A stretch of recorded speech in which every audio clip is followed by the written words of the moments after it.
Bom, bom dia, Vivi. Bom dia, a todos que estão nos acompanhando. Meu nome é Ana Carolina, eu integro a diretoria do CIER Unip, que é o nosso Conselho Institucional dos Estudantes de Relações Internacionais.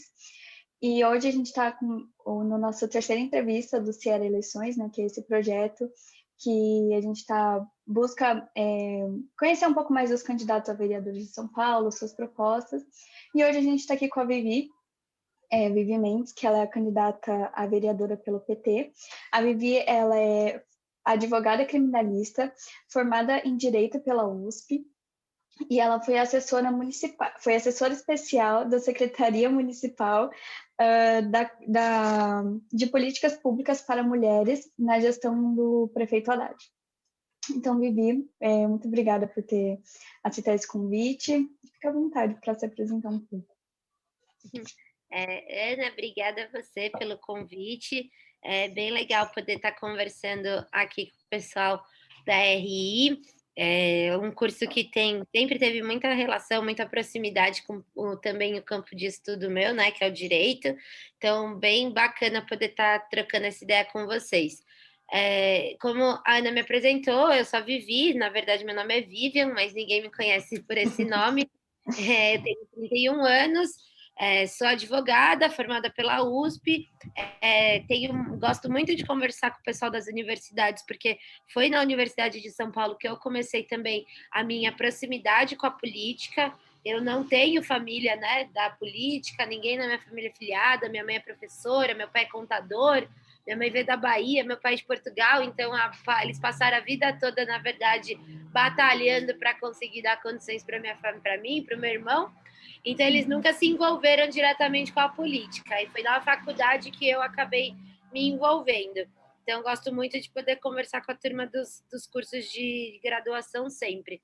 E eu estou filiada no Partido dos Trabalhadores faz 8 anos. Eu já fui da direção da juventude do partido, sou da direção estadual do PT, da instância mais alta que tem, que é a comissão executiva, pelo terceiro mandato. O PT é o único partido que tem cotas na sua direção de gênero, raça e geracional, e por conta disso eu faço parte da nossa direção. E também sou moradora aqui do Campos Elíseos, hoje na região central, para quem conhece, mas nasci e cresci na zona leste da cidade, ali na região da Vila Matilde, Cidade Líder. Bom, Vivi, é bem legal conhecer um pouco mais assim, dos candidatos, e eu queria que você explicasse um pouco mais das suas propostas, o que você quer, né, fazer para melhorar um pouco mais a cidade. Como eu tive essa experiência na gestão do Haddad de políticas para as mulheres, acho que esse foi o principal motivo pelo qual me entusiasmei em ser candidata nesse ano.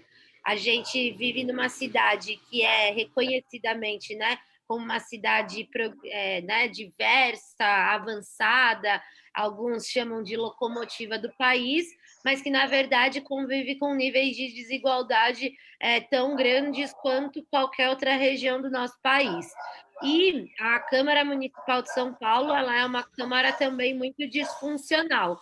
Para quem tem acompanhado as notícias relacionadas à Câmara nesse ano, a gente já viu que mais de 70% das emendas parlamentares são gastas com eventos, ao invés de fato com políticas públicas que permaneçam na vida das pessoas, que grande parte dos projetos de lei votados são nomeações de ruas e praças, que são responsabilidade dos vereadores, mas que também denotam uma incapacidade da Câmara de formular respostas mais estruturais para os problemas que a cidade de São Paulo tem, que são problemas tão complexos.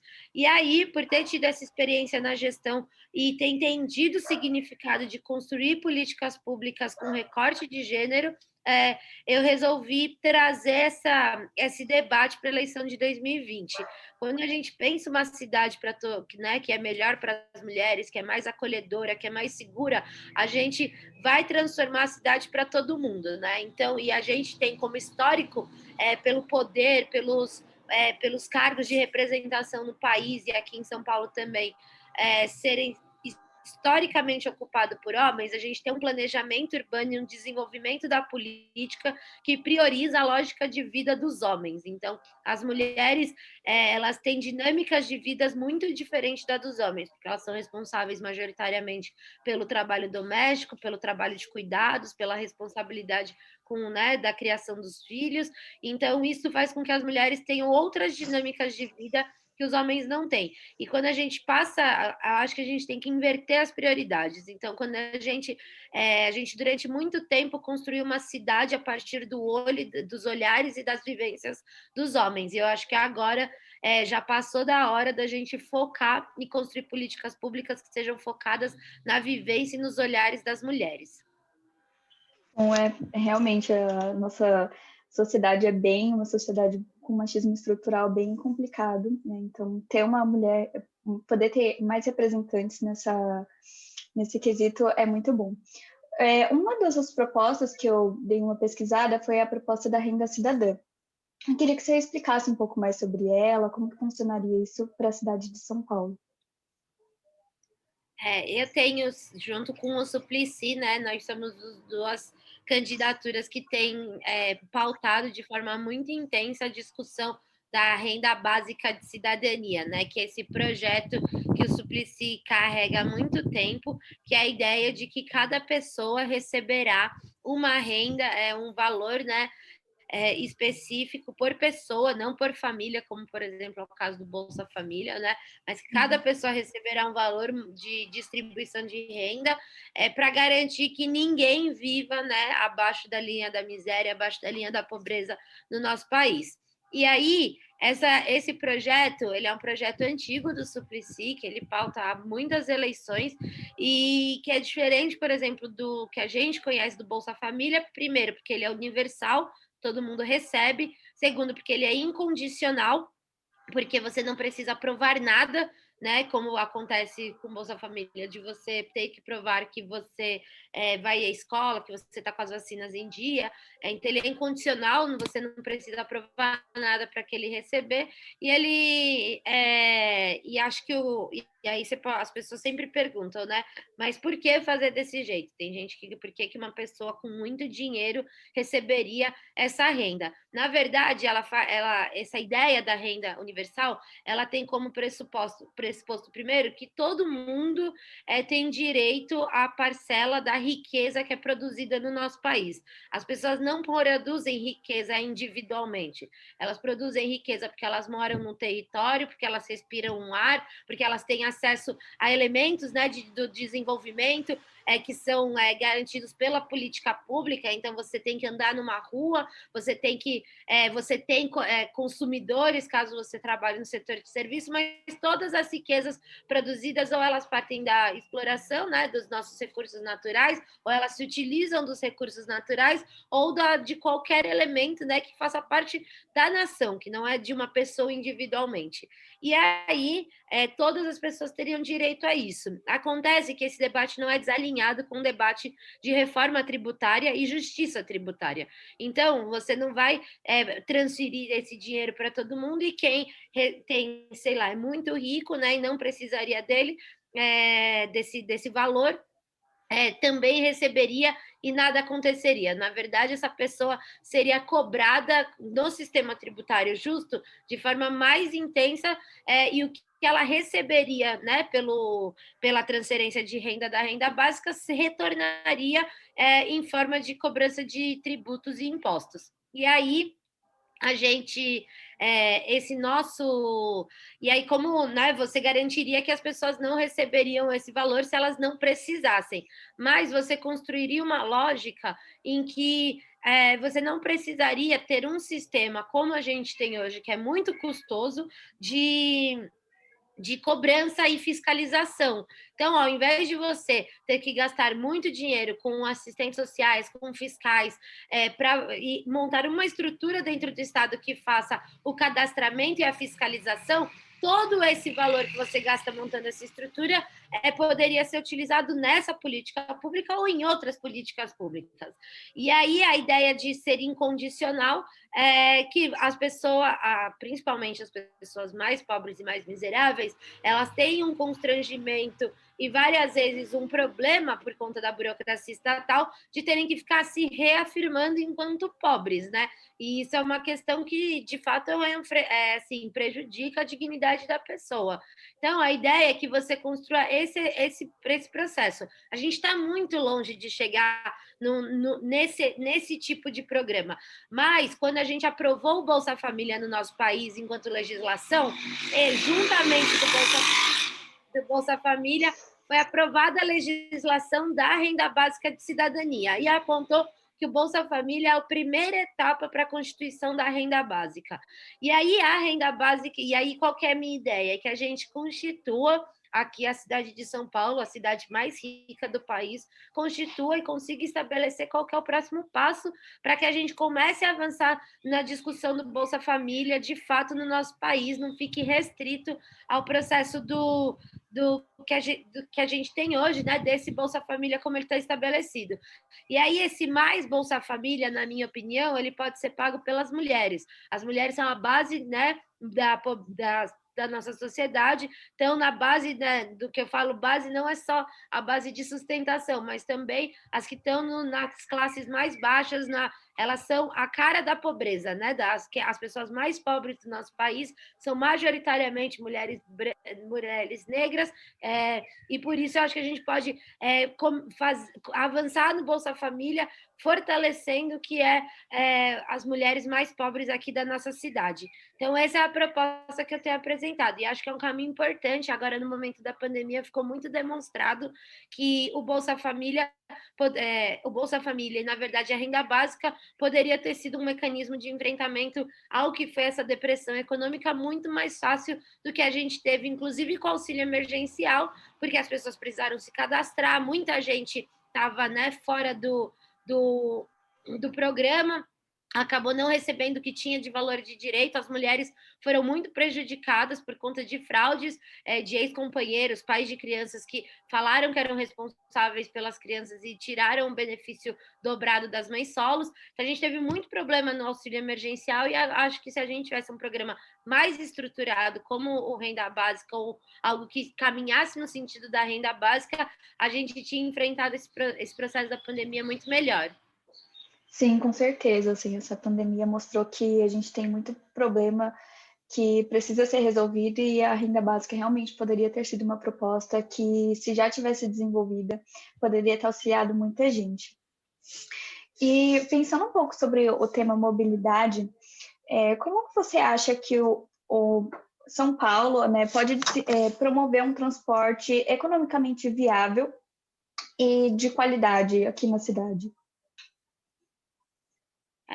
Eu volto, né, para a discussão de que eu acho que o grande problema no nosso país é a tributação. Assim, provavelmente todo mundo que está assistindo a gente vai ter a impressão que paga muito imposto no país, e de fato é verdade, nós pagamos muito imposto no país. E quanto mais pobre você é, mais a carga tributária é maior sobre o seu salário, seus rendimentos. Então, na minha opinião, o caminho da discussão sobre a tarifa zero, ela está na chave da melhor tributação do nosso país. Se você é pessoa jurídica, se você tem lucros e dividendos, se você né, recebe mais de 20 mil reais, existem diversos mecanismos para que você praticamente não pague imposto nesse país. Enquanto uma pessoa que recebe um salário mínimo, R$ 1.000, R$ 2.000, ela paga uma carga de pelo menos 30% de imposto em cima do seu salário, né? Então, a gente tem como, na minha opinião, não, agora no momento em que a reforma tributária está tão em discussão no nosso país, a gente tem que começar a discutir seriamente o significado, né, o peso da tributação sobre a nossa população. E a gente tem visto agora no governo federal uma dificuldade muito grande de enfrentar esse debate. O que significa para um país como o nosso, com tanta desigualdade, em que se você recebe mais de R$ 3.000, você está entre os 15% mais ricos do país, e, né, e se você no meio dessa depressão econômica, as pessoas hiper preocupadas com o que seria o futuro delas, a gente ter pessoas enriquecendo, como são, né, os bilionários, que aqui no Brasil tem um número até que muito expressivo para a quantidade de desigualdade que a gente tem. E então acho que esse é um caminho. Mas eu acho que a curto prazo a gente pode sim ampliando gratuidades, apesar da população estar muito pouco convencida da necessidade, né, de ampliação de gratuidades. Mas eu acho que é um caminho interessante para a gente trabalhar a questão de chegar à tarifa zero. Assim. Se você vê pesquisas, né, que estão acontecendo agora no momento eleitoral, as pessoas são contra a tarifa zero, porque não tem essa mesma concepção que tem sobre o SUS, que tem sobre a educação pública no nosso país. A gente também tem que fazer um trabalho de convencimento junto das pessoas do que significa a tarifa zero, que a tarifa zero não é simplesmente só o fato de você não pagar para ir trabalhar, mas é talvez de você ter mais possibilidades de conseguir de ir, né, de viver a sua vida, viver a cidade, aproveitar o que são as oportunidades que a cidade proporciona, se você pudesse deslocar livremente por ela. Então, e aí eu tenho proposto enquanto candidata que a gente amplie o passe livre, né, nesse momento, para mulheres, mães de crianças até o Fundamental 1, né? Então, até 12 anos. Porque, normalmente, né, as mães são responsáveis pelo trajeto em conjunto com os filhos, ou às vezes não conseguem ser responsáveis porque a tarifa é cara e isso acaba não fazendo com que crianças, inclusive, se desloquem sozinhas. Uhum. E se você puder ampliar nesse próximo período a gratuidade para mulheres mães, eu acho que você ajuda a corrigir essa divisão histórica do trabalho e contribui para que as mulheres possam, inclusive, cuidarem melhor dos seus filhos e também viverem mais livremente a cidade. Você não consegue, às vezes, ir passear num parque, não consegue ir num cinema, não consegue fazer nada porque você tem que pagar o seu e do seu filho, seu alma inteira. Né? Então, por que você não garantir o passe livre para as mulheres mães também, para que elas possam contribuir também para o desenvolvimento, elas se desenvolvem e contribuam também para o desenvolvimento dos seus filhos. E aí, eu acho que como perspectiva, na minha opinião, em que a gente está debatendo cada vez mais privatizações, eu realmente acho que o caminho para garantir qualidade, garantir a tarifa zero, né, de forma ampla e restrita para a população, é o caminho da estatização do serviço de transporte, assim, é a constituição de uma empresa pública de transportes. É uma briga muito grande, todo mundo sabe as condições e o lobby, a dificuldade que é enfrentar esse quase monopólio, né, das empresas de transportes, mas acho que quando você tem um serviço que gera tanto dinheiro, que gera tanto lucro e que já está mais do que provado que as empresas trabalham no limite do que é definido no contrato para maximizarem os seus lucros, a gente sempre vai estar enfrentando essa lógica de amplificar o lucro da empresa e dessa forma reduzir, né, a qualidade ou as melhorias que podem ser feitas no sistema para garantir, né, que ela tenha o maior aproveitamento do contrato. Então, eu acho que a gente tem que conseguir caminhar para garantir um sistema público de transportes. Uhum, entendi. Então, indo para um âmbito mais internacional, que esforços você acredita que a cidade ela pode tomar através da cooperação internacional para poder trazer tecnologias para melhorar a vida das mulheres na cidade, para prevenir violência doméstica e outros temas nesse âmbito? Então, quando eu estava na Secretaria de Políticas para as Mulheres, a gente construiu um equipamento público aqui na cidade de São Paulo, que é a Casa da Mulher Brasileira. E ela é um equipamento de enfrentamento à violência contra as mulheres, que contribui, que ajuda no que é o principal problema no enfrentamento à violência, que é a revitimização da vítima no atendimento dos serviços públicos. Então, a mulher ela passa por uma discussão, né? Ela tem que ir para a delegacia, depois ela tem que ir para um sistema, né, para o sistema de saúde, ou um hospital de referência, ou qualquer hospital, ou o ML, depois ela passa pelo judiciário, depois ela passa pela assistente social. Todos esses momentos que ela vai passando, ela em vários pontos é revitimizada, ou porque o sistema não é integrado e ela tem que contar a história de violência diversas vezes, né? E toda vez que ela tem que revisitar a história de violência que ela sofreu, ela é revitimizada, ou porque ela encontra um caminho pela justiça e não consegue resolver a parte da assistência social. Então, ela tem várias, ou não encontra na delegacia, mas só encontra a parte da assistência. Então, tem muita dificuldade da integração dos serviços que são necessários para o enfrentamento à violência. E aí, quando a gente estava na secretaria, a secretária, né, com a qual trabalhava, junto com a ministra de Políticas para as Mulheres do governo Dilma,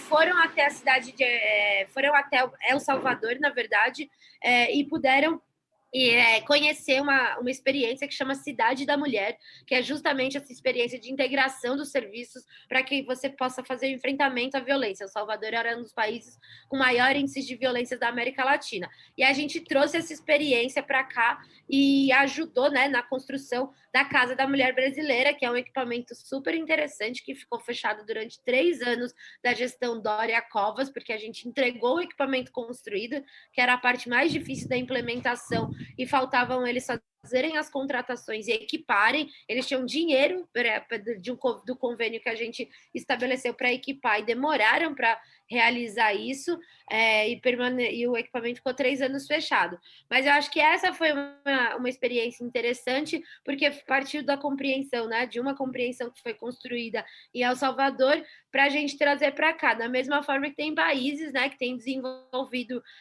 experiências com aplicativos, que eu acho que entram mais no campo da tecnologia que você falou, para o enfrentamento à violência. Mas, na minha opinião, acho que a problemática aqui na cidade de São Paulo é menos em relação a quais são os caminhos, porque durante a gestão do Haddad a gente teve muito diálogo com outras cidades e outros países em relação às políticas públicas para as mulheres. Madrid também teve uma experiência muito interessante de enfrentamento à violência, foi uma campanha conduzida pela prefeitura de forma muito prioritária. A gente trouxe essas discussões aqui para a cidade, mas ao fim e ao cabo o problema é que a gente não tem estrutura pública municipal que de fato façam o enfrentamento à violência contra a mulher, as políticas de enfrentamento chegarem às mulheres, né? Essas mulheres, elas estão muito vulneráveis, elas estão praticamente isoladas, porque quando uma mulher sofre violência, ela normalmente perde o contato com família, perde contato com amigos, diminui muito, né? Perde, às vezes não está trabalhando ou é obrigada a sair do trabalho. Essa é muito a característica das mulheres que sofrem violência, e a gente não tem, e os equipamentos precisavam chegar nas pontas, nas regiões mais periféricas, os serviços públicos. E aí, a gente aqui na cidade não tem isso e não avança. Todos os equipamentos que foram construídos na cidade de São Paulo de enfrentamento à violência contra a mulher pela prefeitura foram construídos nas gestões do PT. As gestões outras não fizeram esse mesmo processo, porque não tem interesse em ampliar uma rede de enfrentamento. E, na minha opinião, a rede de enfrentamento tem que ser a mesma lógica que é o SUS, que é o SUAS, que é ter referências territoriais que as mulheres conheçam, que sejam amplamente divulgadas, que tenham trabalho de busca ativa, para que as mulheres conheçam que existe, sim, meio através do serviço público para o enfrentamento à violência, como determina a Lei Maria da Penha. Esse ano foi bem complicado, né? O índice de feminicídio aumentou mais de 70% durante essa pandemia, então ter políticas públicas voltada para esse âmbito da violência contra a mulher é muito importante. Você citou a Casa da Mulher Brasileira, eu queria que você explicasse um pouco mais sobre o que era esse projeto, como funcionava. É um projeto que, como eu falei, né, que vem dessa experiência de El Salvador e que reúne o juizado, né, especial de violência doméstica, a promotoria também de enfrentamento à violência contra a mulher, a defensoria pública, uma delegacia. Você tem ali uma brinquedoteca, um espaço da criança, tem ambulatório para atendimento médico, tem atendimento psicossocial, e a ideia era que também tivesse intersecção, né, com a Secretaria de Trabalho, né, de Trabalho e Desenvolvimento da cidade, para que você pudesse articular o processo de enfrentamento com o processo de construção da autonomia econômica das mulheres. Porque o enfrentamento à violência, ele tem duas problemáticas muito difíceis. A primeira foi essa que eu falei, do isolamento das mulheres, então, porque as mulheres ficam com vergonha, porque o processo de violência vai isolando ela das suas relações das suas relações pessoais, porque nesse momento a gente vai tendo, as mulheres vão ficando cada vez mais distantes, perdendo suas redes de apoio, então é fundamental que a gente constitua, né, que esses programas possam acessar, de fato, se mostrem como prioridade na gestão, e a outra parte é por conta da dependência econômica que vai sendo gerada, né, na dinâmica da relação delas, e que causa uma dificuldade muito grande delas romperem com o ciclo de violência. Grande parte das mulheres que sofrem violência indicam que um dos principais motivos para elas não conseguirem romper com o ciclo de violência é a problemática de não terem condições de se manterem financeiramente, ter uma preocupação muito grande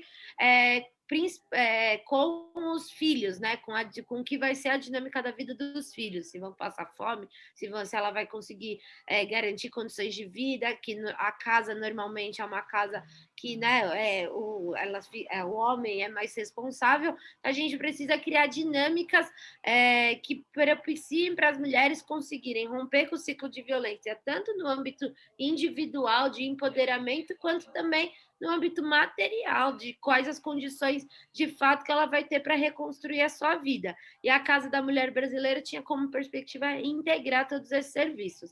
Ela foi aberta, eu particularmente sei que ela tem um funcionamento, e ela de verdade funciona bem hoje e tem demanda, porque a rede de enfrentamento à violência, que é uma rede constituída por todos os equipamentos, por promotoria, por defensoria, por coletivos, né, que contribuem com o enfrentamento à violência contra as mulheres, eles impulsionam o que é a Casa da Mulher Brasileira. Eles fazem essa divulgação, porque a prefeitura em si, essa é a minha maior crítica, não adianta você criar um equipamento, você tem que dar visibilidade para ele, você tem que fazer propaganda, você tem que colocar ele dentro da rota, né, dos outros serviços públicos. Ou seja, as pessoas precisam, as escolas, as UBSs, o sistema de saúde como um todo, né, o sistema da assistência social precisa saber que essa é uma alternativa e que as mulheres podem buscar. Mas a prefeitura em si fez muito pouco para garantir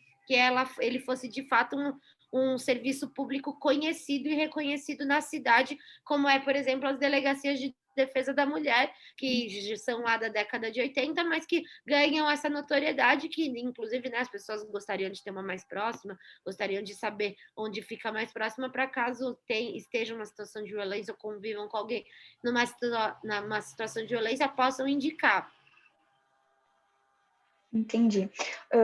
Como você até já comentou um pouco dessa questão do trabalho, já era a nossa próxima pergunta, o Brasil ele já vinha com essa crise, né, de desemprego muito forte, e com a pandemia isso acabou só piorando essa situação. Muita gente perdeu seus empregos, e principalmente as mulheres, né? E aquelas que não perderam passaram a ter, já tinham e pioraram ainda, que elas estavam com home office ou coisas do tipo, de ter essa jornada dupla de trabalho e ter que lidar com as crianças o tempo todo em casa, com as escolas fechadas, as creches fechadas. E qual a sua proposta? Como você vê? Como que a gente pode melhorar e reintegrar essas mulheres no mercado de trabalho no momento pós-pandemia? Acho que essa é a grande preocupação quando a gente discute a questão das mulheres, porque as mulheres são as mais afetadas pela crise, né? Então, eu acho, primeiro, né, que quando a gente vai pensar a discussão da vacina, né, e quem vão ser os grupos prioritários, quem vão ser as pessoas, né, que vão receber primeiro a vacina, tem uma discussão, né, se são as pessoas do grupo de risco, que eu acho que, obviamente, são importantes, né? Essas pessoas que estão mais vulneráveis e precisam, de fato, ser protegidas, mas acho que as mulheres, mães solos e suas crianças, e as crianças, na verdade, de forma ampla, também são um grupo de ampla prioridade para que a gente possa retomar as atividades em sala com segurança e não continuar sobrecarregando as mulheres que, nesse momento, têm perdido os empregos, largados empregos, por conta do não funcionamento das escolas. A outra coisa é que eu acho que a gente tem que, da mesma forma como já se deu prioridade, né, para abertura de crédito, para abertura de postos de trabalho que privilegiassem, né, setores da sociedade, acho que a gente também pode conduzir algo nesse sentido. A cidade de São Paulo é uma cidade muito rica, não é uma cidade pobre, tem uma arrecadação que é a terceira do país, perdendo só para o próprio país, né, a própria federação e o próprio estado de São Paulo. Então, isso, é maior do que todos os estados. Então, é muito importante que a gente consiga. Eu acho que o governo municipal tem capacidade de induzir políticas de geração de renda nesse momento. Acho também que a gente tem que pensar como que fica essa divisão da tarefa de cuidados, porque ela, de verdade, é o grande entrave para que as mulheres entrem, permaneçam ou não sejam expulsas do mercado de trabalho, né? Então, quando uma mulher engravida, 50% delas são demitidas em até 2 anos por conta do significado da maternidade, da responsabilidade da maternidade na vida das mulheres. Quando as mulheres recebem menos, proporcionalmente menos, por conta da sobrecarga do trabalho doméstico que elas têm, aí mesmo desempenhando as mesmas funções, mesmo desempenhando a mesma quantidade de trabalho ou trabalhando até mais, porque as mulheres, no cômputo geral da semana, elas trabalham muito mais. Então, eu acho que a gente tem que desenvolver políticas públicas que ampliem a responsabilização da sociedade pela tarefa de cuidados. E aí, na minha opinião, eu tenho proposto 2 coisas que eu acho que são importantes. Uma é a questão da merenda nas férias, porque e aí essa relação, né, que as crianças vão ter nas férias, nas suas escolas, mas eu acho que quando uma mulher ela não tem que estar preocupada, né, se ela vai conseguir colocar comida ou não no prato das crianças no fim do dia, ela talvez possa fazer opções menos difíceis, né, em relação ao mercado de trabalho, aceitar talvez postos menos vulneráveis, a qual elas ficam mais sujeitas a maior exploração e também maior perda, né, no momento de crise. A outra coisa é em relação ao horário, né, dos espaços educacionais. Assim, muitas mulheres não são responsáveis sozinhas, né? As famílias monoparentais são uma das mais chefiadas por mulheres, é uma das famílias mais comuns hoje na nossa sociedade, e as mulheres elas acabam ou se responsabilizando ou tendo que dividir a responsabilidade pelo cuidado das crianças. Então, é comum que a gente veja mulheres que trabalham, né, e mulheres que são responsáveis por buscar as crianças nas escolas e recebem por isso, né? Então, você já tem esse tipo de dinâmica na vida das mulheres. E o que eu acho que a gente poderia fazer é pensar qual é a característica das mulheres no mercado de trabalho e pensar como que ela vai se relacionar, não com a creche, porque eu acho que a creche tem uma função educacional, mas com qual o serviço público que vai garantir que a mulher não tenha que, né, estar 5 horas da tarde lá no fundão da cidade de Tiradentes e por isso ela não possa estar num mercado de trabalho mais, talvez melhor, né, em vagas e postos no mercado de trabalho melhor, porque ela tem que trabalhar lá no fundão, senão não tem quem fique com o filho dela. E por fim, mas porque hoje os postos de trabalho estão centralizados, mas por fim, aí eu acho que a defesa que a gente precisa fazer é que a indução da economia ela tem que começar a acontecer nas regiões mais periféricas da cidade. Não dá para a gente ter bairros dormitórios, como a gente tem hoje na nossa cidade, e massas de regiões que recebem todos os postos de trabalho, majoritariamente os postos de trabalho, inclusive contribuem para o que é o principal problema na mobilidade, que é a pendularidade. Mas a gente conseguir, se a gente tem mais postos de trabalho, se a gente tem empresas que estão posicionadas nas regiões mais periféricas, eu acho que a gente também qualifica os empregos que são oferecidos na periferia, eu acho que isso vai qualificar a entrada das mulheres no mercado de trabalho. Entendi. Então, acho que essas foram as perguntas que eu separei. Obrigada pela sua presença, foi muito bom poder conhecer um pouco mais sobre as suas propostas. Como eu comentei no início, é bom ter uma representatividade. Das 3 entrevistas que a gente preparou até agora, as 3 foram mulheres e a representatividade no Brasil ainda é muito pequena. A gente tem uma população que é mais de 50% feminina e uma representatividade muito pequena nos governos, tanto municipal, estadual e federal. Então, é bem legal ter mulheres que estão buscando ainda mais entrar nesses meios. Então, abro para você fazer suas considerações finais, falar um pouco mais das suas redes sociais, o seu número, caso queiram votar em você. E acho que é isso. Bom, eu quero muito agradecer novamente o convite. Que bom que vocês estão privilegiando, priorizando a presença de mulheres. Espero que a gente, de fato, consiga enfrentar a subrepresentação. Para quem não me conhecia e quer me conhecer mais, vocês podem me procurar no Twitter, no Instagram e no Facebook. Eu sou @vivimendes_sp. Eu também tenho um site que conta todas as propostas da minha campanha. Tem uma prioridade muito grande na discussão ambiental, tem uma prioridade bem interessante também no debate de direitos humanos. Quem quiser conhecer, pode, site da Vivi, ninguém vai esquecer, é bem fácil, site da vivi.com.br. A gente tem feito uma campanha muito militante, ela é abraçada por diversas pessoas, tanto que eu tenho, né, a vaquinha da minha campanha, que fez a arrecadação para a campanha, é a maior vaquinha de mulheres no Brasil, já são mais de 250 pessoas que contribuíram, e isso porque a gente tem discutido, né, a importância de diversas pessoas participarem de forma voluntária, contribuírem, como é possível com a construção da nossa campanha. Então, quem quiser contribuir, a campanha está super em aberto, pode mandar mensagem nas nossas redes sociais, que eu vou adorar conhecer vocês. Quem tiver dúvida, também pode mandar mensagem, eu respondo lá e a gente vai conversando. Espero que vocês tenham gostado, que tenham gostado do que eu apresento, do que eu falei, do que eu sou. E aí, dia 15 de novembro, eu peço para vocês votarem 13.180. O meu número é escolhido justamente por conta da prioridade que o enfrentamento à violência contra a mulher tem na minha campanha. 180 é o número do Disque Denúncia das Mulheres, para também quem não conhece, conhecer. Foi uma das políticas mais importantes construída no país para ampliação das informações sobre o enfrentamento à violência. Então, essa é a minha campanha.